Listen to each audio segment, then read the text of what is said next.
ഞാൻ നമ്മൾ സിനിമയിൽ ആദ്യം വന്നതാണ്. അപ്പൊ ഞങ്ങളെല്ലാം ഒരുപോലെ, സിദ്ധു, ജിഷ്ണു, അവര് നായകന്മാരാണെങ്കിലും എന്നെ സംബന്ധിച്ച് എന്റെ ആദ്യത്തെ സിനിമയും മെയിൻ കൂട്ടുകാരുടെ ഈ 5 പേരുടെ പോസ്റ്റർ ഇതെല്ലാം നമ്മളെല്ലാം ഉണ്ട്. അപ്പം എന്റെ മനസ്സിലും ഞാനും അവർക്കൊപ്പമാണ് അന്ന് തൊട്ടെ. പക്ഷെ ഒപ്പം അല്ല എന്നുള്ളത് തിരിച്ചറിയാൻ കുറെ കാലം എടുത്തു എന്നുള്ളതാണ്. നമുക്കന്ന് അറിയത്തില്ലല്ലോ. നമ്മൾ ആദ്യമായിട്ട് സിനിമയിലേക്ക് വരുന്നു.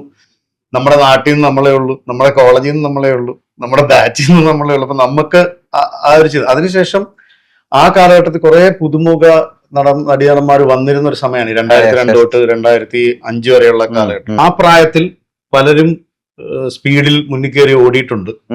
അന്ന് എനിക്ക് തോന്നിയിട്ടുള്ളത് എനിക്ക് എന്താണ് അവസരം കിട്ടാത്തതെന്നുള്ള പ്രയാസമാണ്. അവർ ഓടിയതിലല്ല, അവർ മുന്നിൽ കയറി പോയതിലോ അവര് സക്സസ്ഫുൾ ആയതിലോ എനിക്ക് ഒരിക്കലും തോന്നിയിട്ടില്ല. കാരണം അവർക്ക് അവസരങ്ങൾ ലഭിക്കുന്നു, എനിക്ക് എന്തുകൊണ്ട് അവസരം കിട്ടുന്നില്ല എന്നുള്ളതായിരുന്നു എന്റെ ചിന്ത മുഴുവൻ. പിന്നീട് എത്രയോ വർഷങ്ങൾക്ക് ശേഷമാണ് സിനിമയിൽ എങ്ങനെയാണ് ഈ പരിപാടികളിലേക്ക് എത്തുക, നമ്മൾ ഏതൊക്കെ രീതിയിൽ പാകപ്പെടേണ്ടതായിട്ടുണ്ട്, നമ്മൾ എങ്ങനെയൊക്കെ സ്വീകാരനായി തീരേണ്ടതായിട്ടുണ്ട്, സ്വയം ഒരുങ്ങേണ്ടത് എങ്ങനെയൊക്കെയാണെന്നൊക്കെ മനസ്സിലാക്കി വരാൻ ആവശ്യത്തിൽ കൂടുതൽ സമയമെടുത്തു.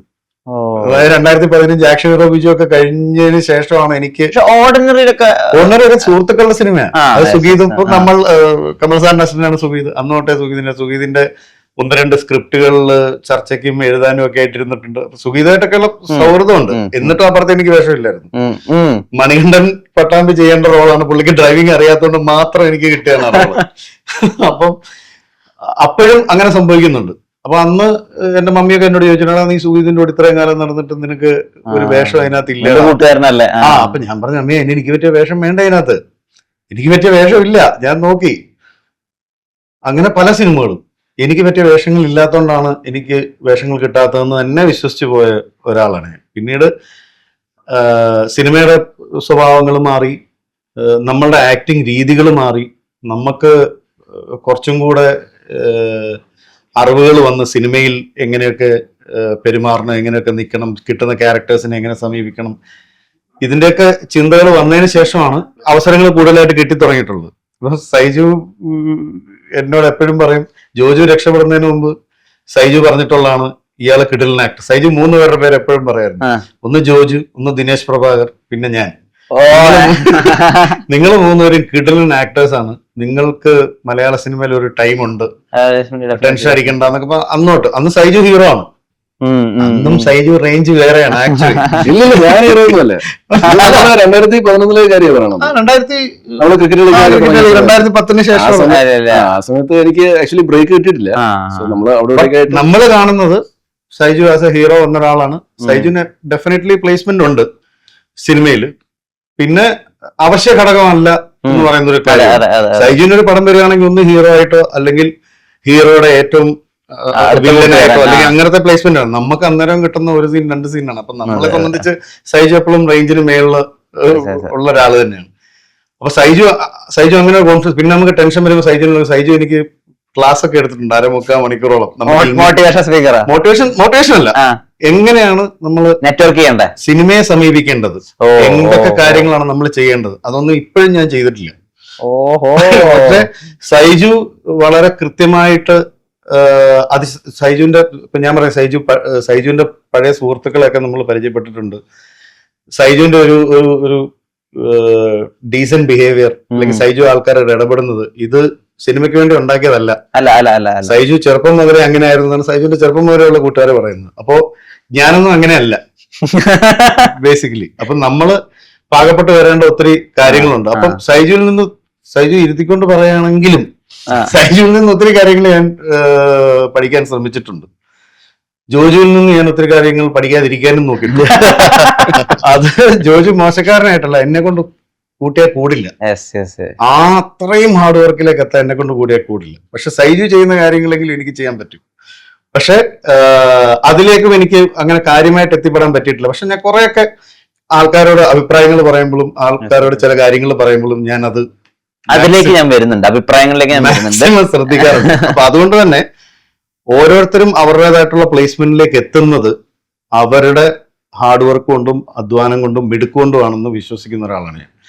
ഒരു പുരുഷപ്രേതം എന്ന് പറഞ്ഞ സിനിമ എന്നെ സംബന്ധിച്ച് എനിക്ക് റേഞ്ച് മാറ്റി തന്ന ഒരു അതെനിക്കൊരു ഭയങ്കര ഓപ്പർച്യൂണിറ്റി ആയിരുന്നു. ആ ഓപ്പർച്യൂണിറ്റി ഞാൻ എത്രത്തോളം മുതലെടുത്തിട്ടില്ല എന്നുള്ളത് ഞാൻ ഇപ്പോഴാണ് തിരിച്ചറിയുന്നത്. എനിക്ക് അന്നേരം അത് തിരിച്ചറിയാൻ എനിക്ക് അറിയത്തില്ല. കാരണം നമുക്ക് ഞാൻ എല്ലാ ഇന്റർവ്യൂകളിലും കുത്തി പറയുമായിരുന്നു. അങ്ങനെ പറയുന്നോണ്ട് കാര്യമില്ല. നമ്മള് ആയിട്ട് കുറച്ച് എഫേർട്ട് ഇട്ടിട്ട് നമ്മളായിട്ട് തന്നെ അതിലേക്ക് എത്താൻ വേണ്ടി കുറെ കാര്യങ്ങൾ ചെയ്യേണ്ടതായിട്ടുണ്ട്. അപ്പൊ ഇതൊന്നും നമുക്ക് സിനിമ ബാക്ക്ഗ്രൗണ്ട് ഇല്ലാത്തതുകൊണ്ടും സിനിമയിലെ രീതികൾ അത്ര കണ്ട് നമുക്കറിയാം. നമ്മളെ ഗൈഡ് ചെയ്യാൻ ഒരാൾ ഇല്ലാത്തതിന്റെ പ്രശ്നങ്ങൾ എനിക്ക്. ഇപ്പൊ നാളെ എന്റെ കുടുംബത്തിൽ ഒരാള് സിനിമയിലേക്ക് വരികയാണെന്നുണ്ടെങ്കിൽ എനിക്ക് കൃത്യമായിട്ട് കാര്യങ്ങൾ പറഞ്ഞു കൊടുക്കാൻ പറ്റും. നമ്മളെ അതുപോലെ ഗൈഡ് ചെയ്യാൻ ആരുമില്ല. ഇപ്പൊ സൈജുവിനും ആരുമില്ല, ജോജുവിനും ആരും ഇല്ലായിരുന്നു. ഇതൊക്കെ ക്വിക്ക് ലേണേഴ്സിന് അത് പെട്ടെന്ന് കിട്ടും. ഞാൻ അത്ര ക്വിക്ക് ലേണർ അല്ല. അപ്പം ഇതിൽ നിന്നൊക്കെ ഞാൻ പഠിക്കാൻ ശ്രമിക്കുന്നു എന്നുള്ളതാണ് സത്യം. സൈജുവിന്റെ ജോജുവിന്റേത് ടോട്ടലി ഡിഫറെന്റ്. ജോജു ഭയങ്കര ഹാർഡ് വർക്കിംഗ് ആണ്. ജോജു ഭയങ്കരമായിട്ട് സ്വപ്നം കാണുന്ന ഒരാളാണ്.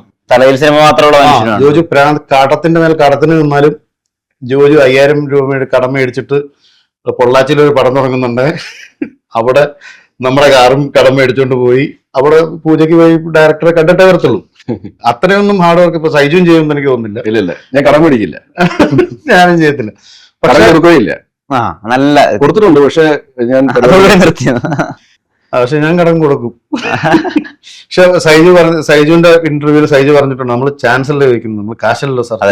അതെനിക്കൊരു ഭയങ്കര മോട്ടിവേഷൻ ആയിട്ടുണ്ട്. സൈജുവിന് ഇതിനു മുമ്പും പ്രൊഡക്ഷനിൽ ഭാഗമാകാനുള്ള അവസരങ്ങൾ ഉണ്ടായിട്ടുണ്ട്. അതിനെപ്പറ്റി എനിക്കറിയാം.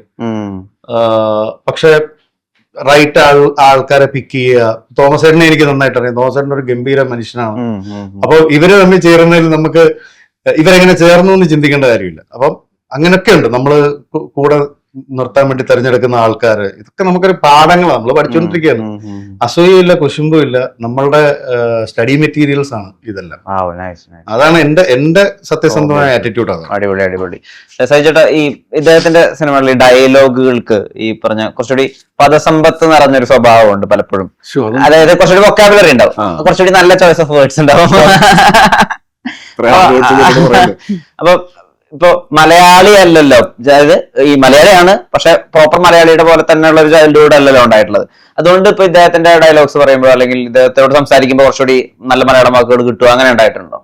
പ്രശാന്തിന്റെ കാര്യമാണ്. അല്ലല്ല, നിഷാദേട്ടൻ എന്നോട് അങ്ങനത്തെ വലിയ ഹാർഡ് വേർഡ്സ് പ്രയോഗിച്ചിട്ടില്ല. ഇല്ല, ലളിതമായിട്ട് സംസാരിക്കുന്ന ഒരാളാണ്. ഞാനാണ് കുറച്ച് വേറെ കാര്യം അറിയാം. ഈ മലയാളം അത്ര അറിയത്തില്ല എന്ന് പറയുന്ന സൈജു കുറുപ്പ് ഒരു മലയാള സിനിമയുടെ തിരക്കഥ എഴുതിയിട്ടുണ്ട്. യെസ്, എനിക്കറിയാം. മൈ ഫാൻ പുള്ളി തമിഴിലെ ഇൻട്രൊഡ്യൂസ് ചെയ്തപ്പോ പുള്ളിയുടെ സ്റ്റേജ് നെയിം എന്തായിരുന്നു അറിയാം? അനിരുദ്ധ്. യെസ്. അത് രക്ഷപ്പെടാൻ വേണ്ടിട്ട് ഞാനൊന്ന് രക്ഷപ്പെടുന്ന ഓർത്തിട്ട് ഞാൻ ചെയ്തതാണ്. പക്ഷെ അതുകൊണ്ട് കാര്യം ഉണ്ടായില്ല. മറ്റേ രക്ഷപ്പെട്ടു.